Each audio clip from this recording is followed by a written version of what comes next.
उस रात मैंने अपनी आंखों से जो देखा, अगर कोई और देखता तो शायद वही सच मान लेता जो मेरे दिल ने उस पल मान लिया था। कबीर मेरे बिल्कुल सामने खड़ा था और उसके हाथ में वो चीज थी जिसे देखकर मेरी सांस जैसे थम गई थी। उसके चेहरे पर ऐसी बेचैनी थी जैसे वो किसी राज को मुझसे छिपाना चाहता हो, और उसी क्षण कमरे के बाहर किसी की आहट हुई। मैंने घबराकर उसकी तरफ देखा, उसने मेरी तरफ, और अगले ही पल दरवाज़ा खुल गया। बाहर खड़े लोगों की निगाहें हम दोनों पर टिक गईं। किसी ने कुछ नहीं कहा, लेकिन उन खामोश निगाहों में जो सवाल था, उसने मेरे और कबीर के बीच पनप रहे उस अनकहे एहसास को अचानक शक की आग में झोंक दिया। सच क्या था, ये मुझे भी नहीं पता था। बस इतना जानती थी कि उस रात के बाद कबीर मेरे लिए सिर्फ मेरे परिवार के पुराने दुश्मन का बेटा नहीं रहा था, बल्कि वो ऐसा सवाल बन चुका था जिसका जवाब मेरे दिल के पास था, मगर मेरी जुबान के पास नहीं। मेरा नाम मेहर है। आज जब मैं पीछे मुड़कर अपनी जिंदगी को देखती हूँ तो मुझे लगता है कि कुछ रिश्ते हमारे जीवन में किसी योजना के तहत नहीं आते। वे अचानक किसी मोड़ पर सामने खड़े हो जाते हैं और फिर धीरे धीरे हमारी पूरी दुनिया का अर्थ बदल देते हैं। मेरे साथ भी कुछ ऐसा ही हुआ था। मैं शहर से थोड़ी दूर बसे एक पुराने कस्बे में अपने छोटे भाई फैज के साथ रहती थी। अब्बू को गुजरे 3 साल हो चुके थे और अम्मी भी बीमारी के बाद इस दुनिया से चली गई थी। हमारे पास एक पुराना पुश्तैनी मकान था जिसके आंगन में नीम का पेड़ आज भी वैसे ही खड़ा था जैसे वो हमारे बचपन की हर खुशी और हर दुख का गवाह रहा हो। अब्बू की एक छोटी सी किताबों की दुकान थी जिसे संभालने की जिम्मेदारी मेरे कंधों पर आ गई थी। मेरी जिंदगी बहुत साधारण थी। सुबह दुकान खोलना, फैज की पढ़ाई देखना, घर संभालना और रात को अम्मी की पुरानी संदूकची खोलकर उनकी चीज़ों को देखते हुए चुपचाप सो जाना। मुझे लगता था कि जिंदगी अब इसी तरह चलती रहेगी, लेकिन मैं नहीं जानती थी कि अतीत का एक नाम दोबारा मेरी जिंदगी में लौटने वाला है, कबीर। कबीर के परिवार और हमारे परिवार के बीच वर्षों पुरानी कड़वाहट थी। अब्बू के पुराने दोस्त अक्सर कहा करते थे कि कबीर के पिता रघुवीर साहब के कारोबार में कभी बहुत बड़ा नुकसान हुआ था और उसका जिम्मेदार हमारे अब्बू को माना गया था। मामला अदालत तक तो नहीं पहुंचा, लेकिन दोनों परिवारों के बीच ऐसा अविश्वास पैदा हुआ कि फिर कभी किसी ने दूसरे परिवार की तरफ मुड़कर भी नहीं देखा। मुझे पूरी सच्चाई कभी मालूम नहीं हुई थी। अब्बू इस विषय पर बात करना पसंद नहीं करते थे। जब भी मैं पूछती वो सिर्फ इतना कहते, मेहर, हर कहानी में जो दिखाई देता है वो पूरा सच नहीं होता। कुछ बातें वक्त आने पर ही समझ आती हैं। उनकी ये बात मेरे मन में हमेशा रह गई थी। शायद इसी वजह से जब एक सुबह फैज ने दुकान के बाहर खड़ी एक काली कार की तरफ इशारा करके कहा, दीदी, लगता है कोई बड़ा आदमी हमारे कस्बे में आया है, तो मेरे मन में कोई खास हलचल नहीं हुई। लेकिन जैसे ही कार का दरवाज़ा खुला और उससे उतरने वाले आदमी को मैंने देखा, मेरे कदम अनायास रुक गए। वो कबीर था। मैंने उसे पहली बार करीब से देखा। तस्वीरों में जितना कठोर लगा था, सामने उससे बिल्कुल अलग था। चेहरे पर गंभीरता थी, मगर आंखों में अजीब सी थकान। उसने आसपास देखा और फिर उसकी नज़र सीधे मेरी दुकान पर आकर ठहर गई। कुछ पल तक हम दोनों एक दूसरे को देखते रहे। मुझे नहीं पता वो मुझे पहचान गया था या नहीं, लेकिन मैंने तुरंत नज़रें फेर लीं। तभी वो दुकान के अंदर आया और बोला, आप मेहर हैं? मैंने शांत स्वर में कहा, जी। उसने कुछ क्षण मेरी तरफ देखा और फिर बोला, मैं कबीर हूँ। मैंने हल्की सी मुस्कान के साथ कहा, नाम से तो पहचानती हूँ। मेरे शब्दों में अनजाने में पुरानी कड़वाहट उतर आई थी। वो समझ गया। उसने कोई जवाब नहीं दिया, बस काउंटर पर रखी एक पुरानी किताब उठाई और बोला, मुझे इस किताब के बारे में कुछ जानकारी चाहिए। मैंने किताब उसकी तरफ से लेकर समझाना शुरू किया। बातचीत बिल्कुल सामान्य थी, लेकिन मेरे मन में लगातार एक सवाल घूम रहा था, वो इतने साल बाद यहाँ क्यों आया है? अगले कुछ दिनों में कबीर का कस्बे में आना जाना बढ़ गया। पता चला कि उसके पिता की पुरानी जमीन से जुड़ा कोई मामला फिर से सामने आया था और उसे कुछ दस्तावेजों की तलाश थी। वही जमीन हमारे पुराने मकान के पास थी। अब्बू की पुरानी डायरी में उस जमीन से जुड़े कुछ कागज होने की संभावना थी। कबीर जब दूसरी बार हमारे घर आया तो मैंने दरवाजे पर ही उसे रोककर पूछा, आपको यहाँ किससे मिलना है? उसने मेरी तरफ देखकर कहा, आपसे। मेरे भीतर हल्की बेचैनी हुई। मैंने पूछा, मुझसे? उसने सिर हिलाया और बोला, आपके अब्बू की पुरानी फाइल चाहिए। मैंने तुरंत कहा, मेरे अब्बू के कागज किसी के काम के नहीं हैं। वो शांत रहा और बोला, शायद आपको पूरी बात मालूम नहीं। मैंने उसकी आंखों में देखा और जवाब दिया, और शायद आपको भी पूरी बात मालूम नहीं। कुछ क्षण तक दोनों के बीच खामोशी रही, फिर उसके चेहरे पर पहली बार हल्की मुस्कान आई। उसने कहा, आप काफ़ी बदल गई हैं। मैंने चौंक कर पूछा, आप मुझे पहले से जानते थे? वो कुछ कहता उससे पहले फैज अंदर से आ गया और हमारी बातचीत वहीं खत्म हो गई। उस शाम से मेरे मन में एक अजीब सी हलचल शुरू हो गई। मैं खुद से पूछती रही कि कबीर ने मुझे पहले से जानने की बात क्यों कही। क्या उसने मुझे बचपन में देखा था? क्या हमारे परिवारों की कहानी में कोई ऐसी बात थी जिसे मुझसे छिपाया गया था? अगले दिन दुकान पर कबीर फिर आया। इस बार उसके हाथ में अब्बू की एक पुरानी डायरी थी। मैंने हैरानी से पूछा, यह आपको कहाँ मिली? उसने कहा, आपके घर के बाहर गिरी थी। मैंने डायरी हाथ में ली और उसके पन्ने पलटने लगी। एक जगह अब्बू की लिखावट देखकर मेरी उंगलियां रुक गईं। वहां सिर्फ एक वाक्य लिखा था, जिस दिन सच सामने आएगा, दोनों परिवारों के बीच की दीवार अपने आप गिर जाएगी। मैं उस वाक्य को पढ़कर स्तब्ध रह गई। कबीर भी उस पन्ने को देख रहा था। उसने धीमे से पूछा, आपको पता है अब्बू ने ये कब लिखा था? मैंने सिर हिलाकर कहा, नहीं। उसने कहा, मुझे भी नहीं, लेकिन शायद इसी वजह से मैं यहाँ आया हूँ। उस दिन पहली बार मुझे महसूस हुआ कि कबीर के आने के पीछे सिर्फ जमीन या पुराने कागजों की वजह नहीं थी। वो भी किसी ऐसे सच की तलाश में था जो हमारे दोनों परिवारों को जोड़ सकता था। मगर भरोसा इतनी आसानी से पैदा नहीं होता, खासकर तब जब बचपन से हमें एक दूसरे के परिवार से सावधान रहने की सीख मिली हो। फिर भी जाने क्यों, उसकी बातें मेरे मन में जगह बनाने लगी थीं। वो फैज़ की पढ़ाई के बारे में पूछता, दुकान की चिंता करता और कभी कभी बिना बताए कोई ज़रूरी सामान भी पहुंचा देता। मैं उसके इस व्यवहार को समझ नहीं पा रही थी। एक दिन बारिश अचानक तेज हो गई। दुकान बंद करते समय मेरी सारी किताबें भीगने लगीं। मैं परेशान होकर उन्हें अंदर रखने लगी, तभी कबीर वहां पहुंच गया। उसने बिना कुछ कहे मेरे साथ किताबें उठानी शुरू कर दी। हम दोनों ने काफ़ी देर तक बारिश के बीच सामान बचाया। जब सब सुरक्षित हो गया तो उसने मेरी तरफ देखकर कहा, आप हर जिम्मेदारी अकेले क्यों उठाती हैं? मैंने जवाब दिया, क्योंकि मेरे पास दूसरा रास्ता नहीं है। उसने धीरे से कहा, हर जिम्मेदारी अकेले उठाना मजबूरी हो सकती है, लेकिन हर लड़ाई अकेले लड़ना जरूरी नहीं। उसकी बात मेरे दिल में उतर गई। शायद इसलिए नहीं कि वो कोई बहुत बड़ी बात कह रहा था, बल्कि इसलिए कि इतने समय बाद किसी ने पहली बार मेरी परेशानी को समझने की कोशिश की थी। मगर उसी शाम मैंने उसे कस्बे के पुराने पुल के पास रिया के साथ देखा। रिया उसके ऑफिस में काम करती थी। दोनों किसी कागज को लेकर गंभीर बातचीत कर रहे थे।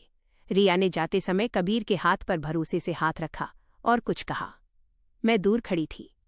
कबीर की नज़र मेरी तरफ नहीं गई। जाने क्यों मेरे मन में एक अनजाना दर्द उठा।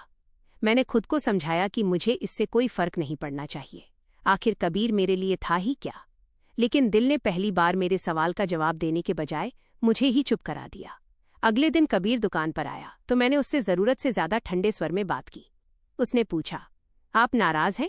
मैंने कहा, नहीं। उसने मुस्कुराकर कहा, आपकी आवाज़ कुछ और कह रही है। मैंने किताबों की तरफ देखते हुए कहा, हर बात का मतलब निकालना ज़रूरी नहीं होता। वो कुछ पल मुझे देखता रहा, फिर बोला, सही कहा। कभी कभी जो दिखाई देता है वो सच नहीं होता। उसके इस वाक्य ने मुझे भीतर तक चौंका दिया। क्या वो मेरे मन की बात समझ गया था?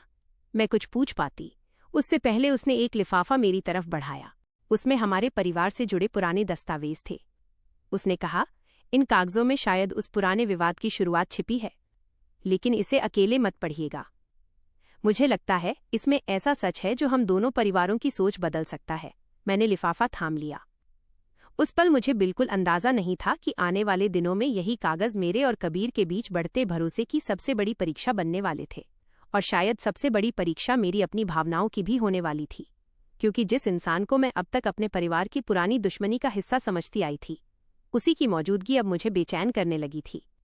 मैं ये स्वीकार नहीं करना चाहती थी कि उसकी आवाज़ मुझे याद रहने लगी थी, उसकी चिंता मुझे अच्छी लगने लगी थी, और उसकी एक छोटी सी बेरुखी भी मेरे मन में सवाल पैदा कर देती थी।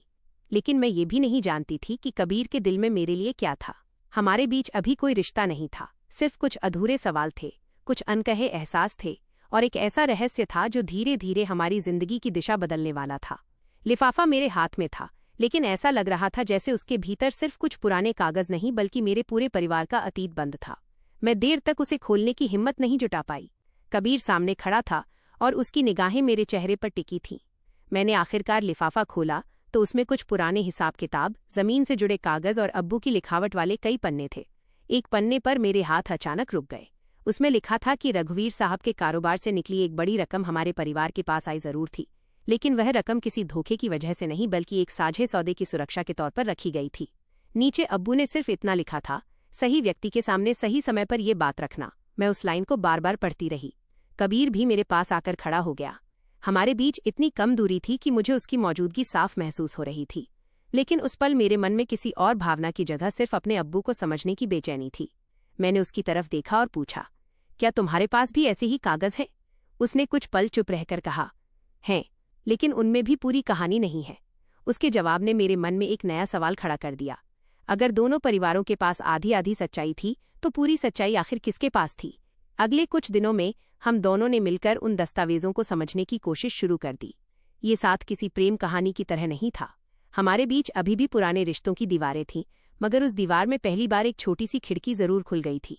कबीर जब भी दुकान पे आता, फैज उसके आसपास मंडराता रहता और उससे तरह तरह के सवाल करता।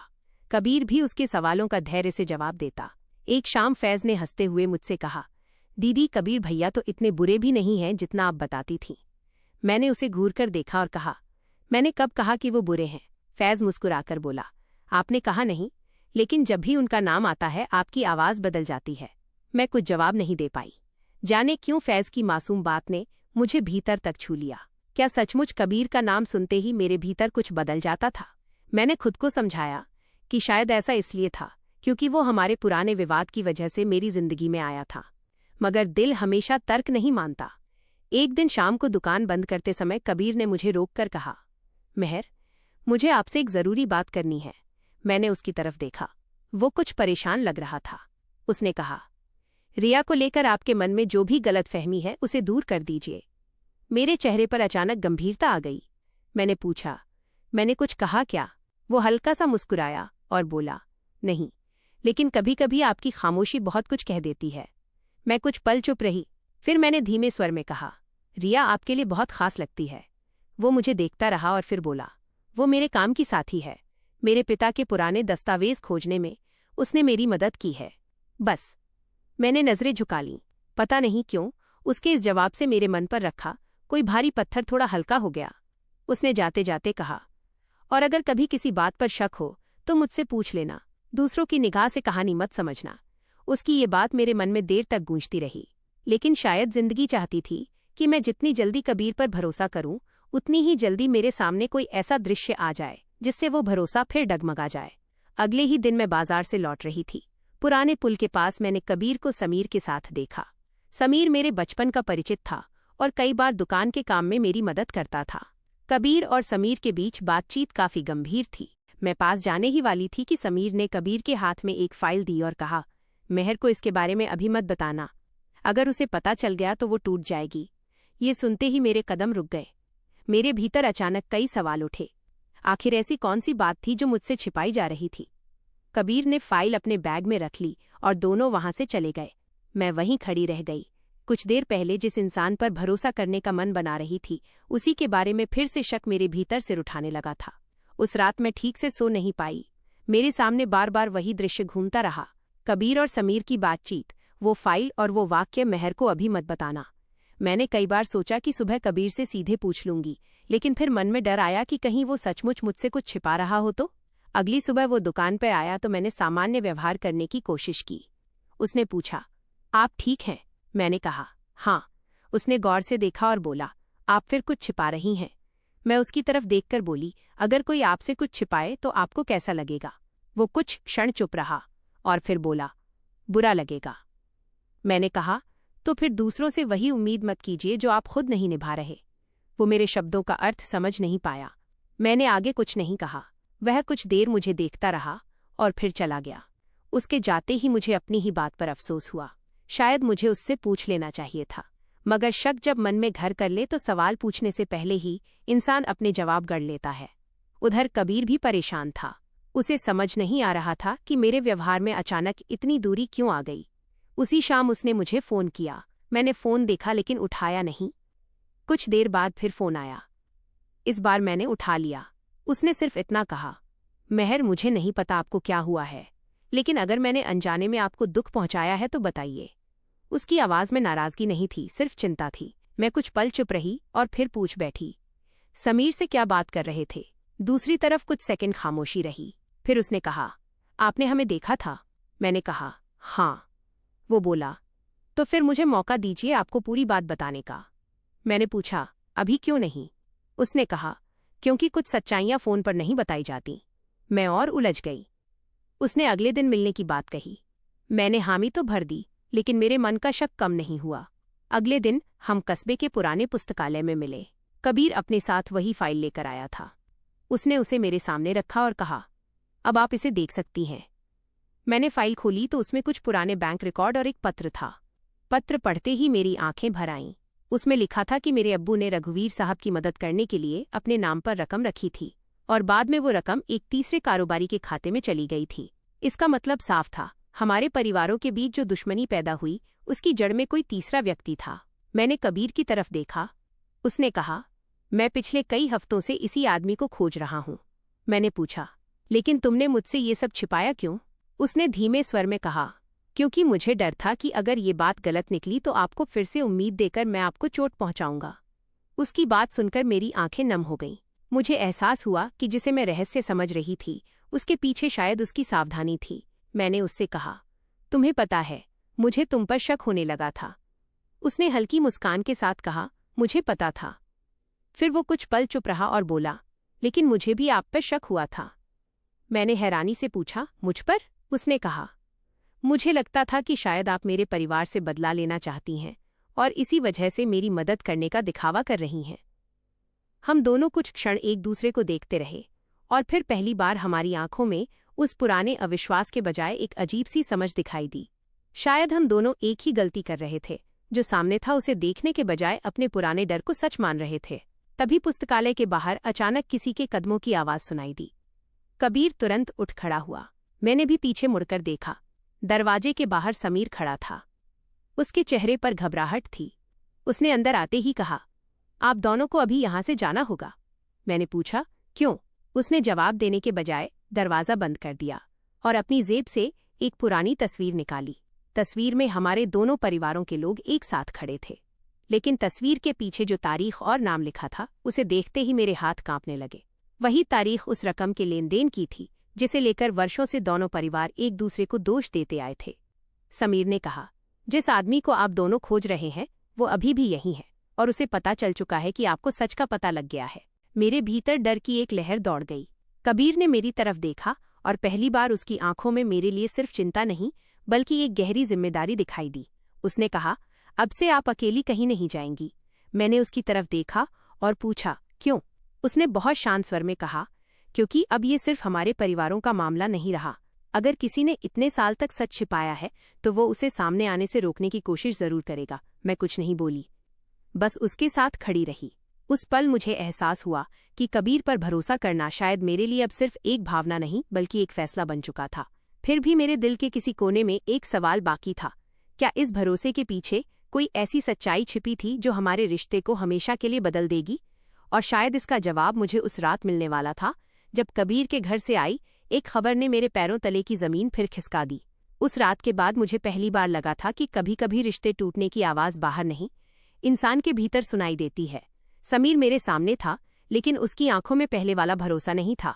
आर्यन मुझसे दूरी बनाए हुए था, जैसे उसे डर हो कि उसकी एक छोटी सी मौजूदगी भी मेरे वैवाहिक जीवन में कोई नया तूफान खड़ा कर देगी।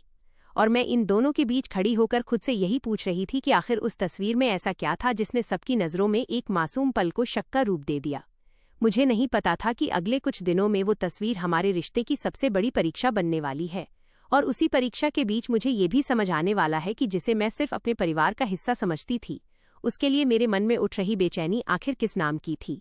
अगली सुबह होटल की खिड़की से आती हल्की धूप मेरे चेहरे पर पड़ी तो मेरी आंख खुल गई। रात भर ठीक से नींद नहीं आई थी। समीर मेरे सामने वाली कुर्सी पर बैठा खामोशी से बाहर देख रहा था।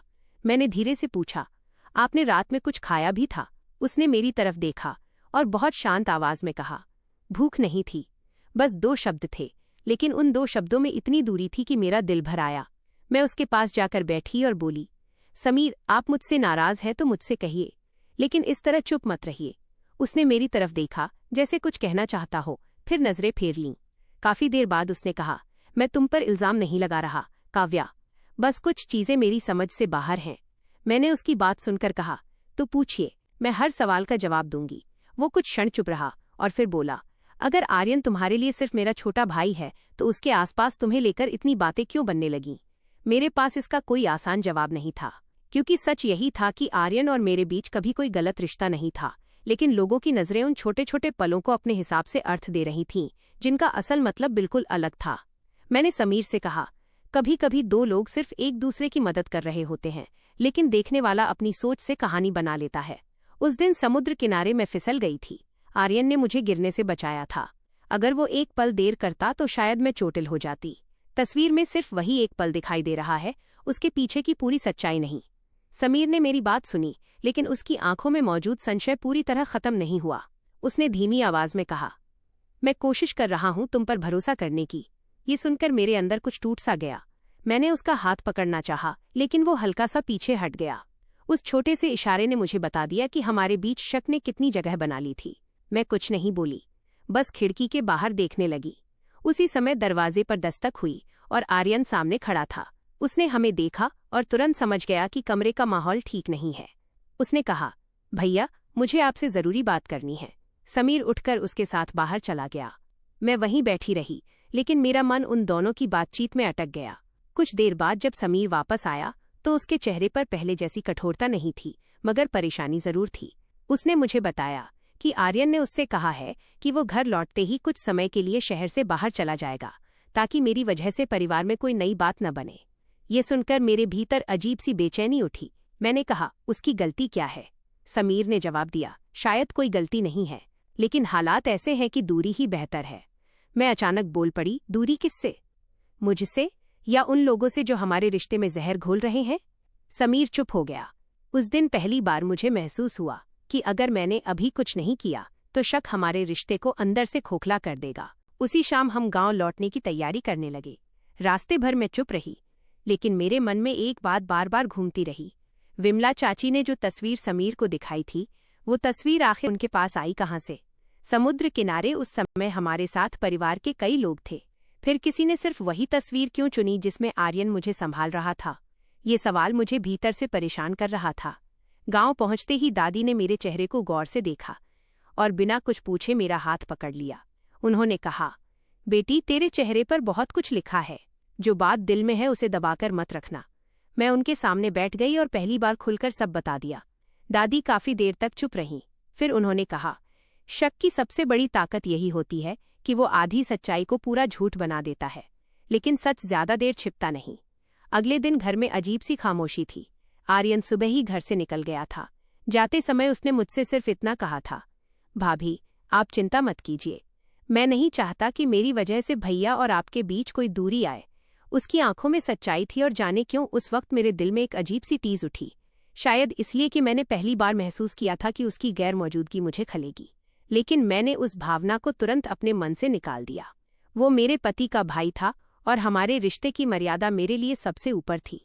इसी बीच दादी को घर की पुरानी अलमारी से कुछ कागज मिले। उन कागजों के साथ एक छोटी सी रसीद भी थी, जिस पर उस होटल का नाम लिखा था जहां हम ठहरे थे। दादी ने मुझे बुलाकर पूछा, ये कागज किसका है? मैंने देखा तो पहचान गई। यह वही रसीद थी जो होटल से लौटते समय मेरे बैग में रखी गई थी, लेकिन उसके पीछे एक छोटा सा नंबर लिखा था। मैंने समीर को बुलाया। वो नंबर देखकर कुछ देर चुप रहा और बोला, ये तो उस कैमरे वाले का नंबर है जिसने समुद्र किनारे तस्वीरें ली थीं।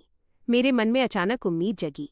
अगर उस दिन की बाकी तस्वीरें मिल जाएं, तो शायद वो तस्वीर भी अपनी असली कहानी बता सकेगी। समीर ने उसी दिन उस व्यक्ति से संपर्क किया। शाम तक उसने हमें कुछ तस्वीरें भेजीं। हमने एक एक तस्वीर देखनी शुरू की। पहली तस्वीर में मैं अकेली खड़ी थी, दूसरी में परिवार के लोग पीछे दिखाई दे रहे थे, तीसरी तस्वीर में मैं अचानक संतुलन खो रही थी और आर्यन मुझे संभालने के लिए आगे बढ़ रहा था। चौथी तस्वीर में मैं पूरी तरह सीधी खड़ी थी और आर्यन कुछ कदम पीछे हट चुका था, लेकिन विमला चाची ने सिर्फ तीसरी तस्वीर चुनी थी। समीर काफी देर तक स्क्रीन देखता रहा, फिर उसने अपना सिर झुका लिया। उसकी आंखों में पछतावा साफ था। उसने मेरी तरफ देखा और कहा, काव्या, मैंने तुम पर भरोसा करने में देर कर दी। मेरी आंखें भर आईं। मैंने कहा, मुझे आपकी नाराजगी से ज्यादा इस बात ने दुख दिया कि आपने मेरी आंखों में झांककर भी मेरे सच को पहचानने की कोशिश नहीं की। समीर मेरे सामने आकर खड़ा हुआ। उसने कहा, मैं गलत था, लेकिन मैं तुम्हें खोने से डर गया था।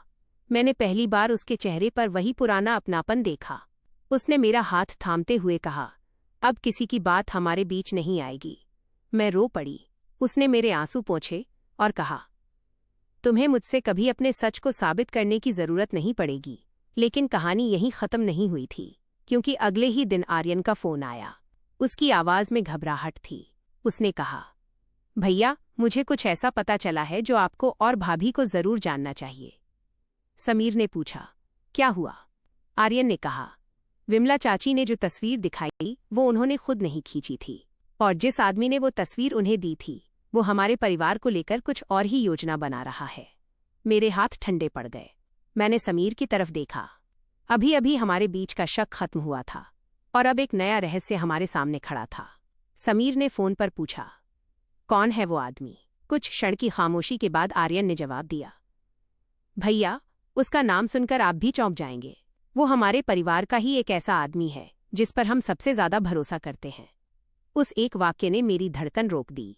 मुझे लगा जैसे हमारी कहानी में जो शक अब तक हमारे रिश्ते को तोड़ रहा था, उसके पीछे शायद कोई बहुत बड़ा खेल छिपा था। समीर ने मेरी तरफ देखा और मेरा हाथ कसकर पकड़ लिया। इस बार उसकी पकड़ में शक नहीं, भरोसा था, और मुझे पहली बार एहसास हुआ कि शायद हमारे रिश्ते की सबसे बड़ी परीक्षा अभी खत्म नहीं हुई थी, बल्कि असली सच तक पहुंचने की शुरुआत अब हुई थी। दोस्तों, उम्मीद करती हूँ आपको हमारी कहानी पसंद आई होगी। कहानी पसंद आई है तो वीडियो को लाइक और कमेंट जरूर करें। चैनल पर नए हैं तो चैनल को सब्सक्राइब करें और हाँ, नोटिफिकेशन बेल को जरूर दबाएं ताकि अगली अपडेट सबसे पहले आपको मिले। धन्यवाद।